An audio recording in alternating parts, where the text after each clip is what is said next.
салом арз мекунам ба ҳамаи онҳое ки ин лаҳза ба озодӣ видео канали мустақими радиои озодӣ дар ютуб пайвастанд. Шалои Гулхоҷа ҳастам, чун ҳамеша дар ҳамин вақт дар хидмати шумо.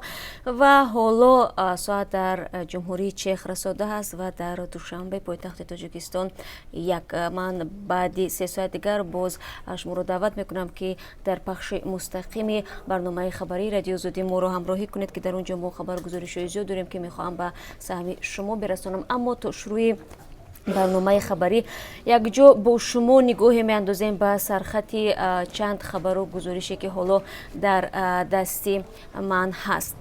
қадам оҳистамон ва ё шикоре ки бо фоҷиа анҷомид, таркиши мина дар ноҳияи Шамсдини Шоҳин ҷони 2 нафарро гирифт. ҳодиса рӯзи гузашта рух додааст ва ин ду сокини деҳаи Қавоқ ҷавон буданд. дар барномаи имрӯзаи хабарӣ мо дар бораи тафсилоти ин фоҷиа ва ному насаби ҳалокшудагон суҳбат мекунем.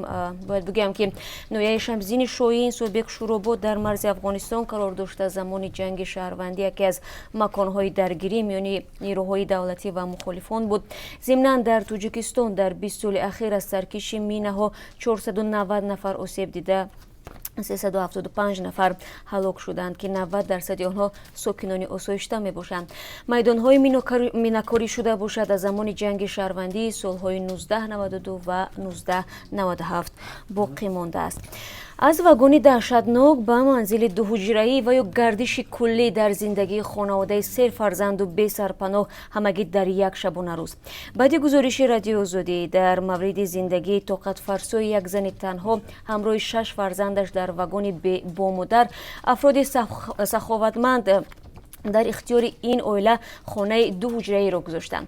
албатта дуруст аст ки ҳамкорони мо аз дурбини радиои озодӣ мушкилоти ин оиларо ба намоиш гузоштанд, аммо боз ҳам ин раҳмдиливу хайрхоҳии шумо азизон буд ки акнун оила зимистони имсоларо на дар кӯча балки дар хона мегузаронанд. ин хеле хуб аст ки то ба ҳол бо вуҷуди ҳазору як мушкил раҳму шафқат дар қалбҳо ҳаст ва ҳамин қазияи оилаи Зӯҳро Сайфуллои ва бори дигар ҳаминро исбот кард. ҳамкорони мо ҳамин ҳоло як бори дигар меҳмони ин хонавода ҳастанд ва дар барномаи имрӯз ҳамроҳ бо шумо аз забони худи Зӯҳро хоҳем шунид ки чӣ гуна дар як они воҳид рӯзгори ӯву кӯдакони ноболиғаш тағйир кард. дар муқоиса бо солҳои 80-уми қарни гузашта аҳолии Тоҷикистон аз 6 то 3% коҳиш ёфтааст.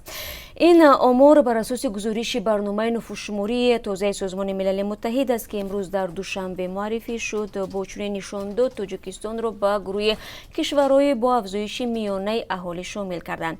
аммо аз сӯи дигар афзоиши аҳолии Тоҷикистон аз ҳисоби таваллуди фарзандҳои якуму дуввум зиёд будааст. ҷузъиёти бештари ин мавзӯъро баъди камтар аз 3 соат дигар дар барномаи хабарӣ пешниҳоди шумо хоҳем кард.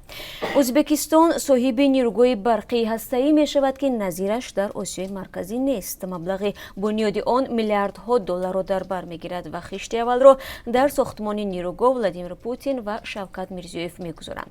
президенти Русия аз дирӯз боз бо сафари давлатӣ дар Тошканд қарор дорад. бори охир Путин дар соли 2016 баъд аз марги Ислом Каримов ба ин ҷумҳурии сернуфуси Осиёи марказӣ ташриф оварда буд. сафари Путин ба Тошканд дар ҳолест ки дирӯз дар яке аз кӯчаҳои марказии шаҳри Москав муҷассамаи собиқ президенти Ӯзбекистон Ислом Каримов қомат афрохт, вале фаъолони ҷомеаи шаҳрвандӣ раҳбари ӯзбекро диктатор унвон дода талаб доранд ки ҳукумати Москав ҳайкалро барканад.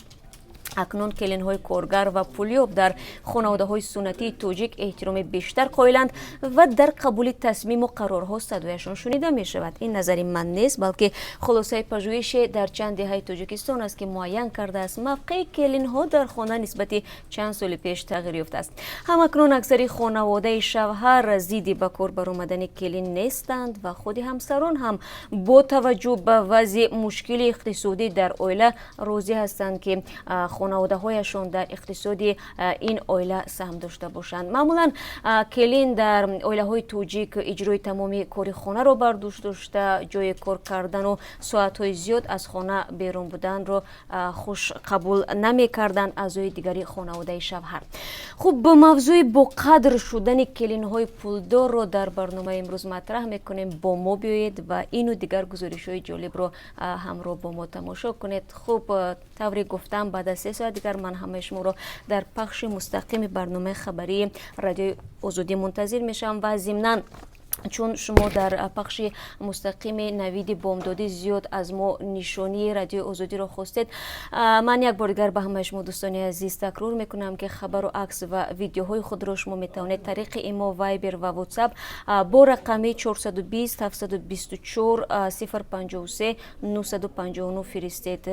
420 724 053 959. با خیر روز خوب داشته باشید و من همه شما را بینندگان عزیز در پخش مستقیم منتظر میشوم.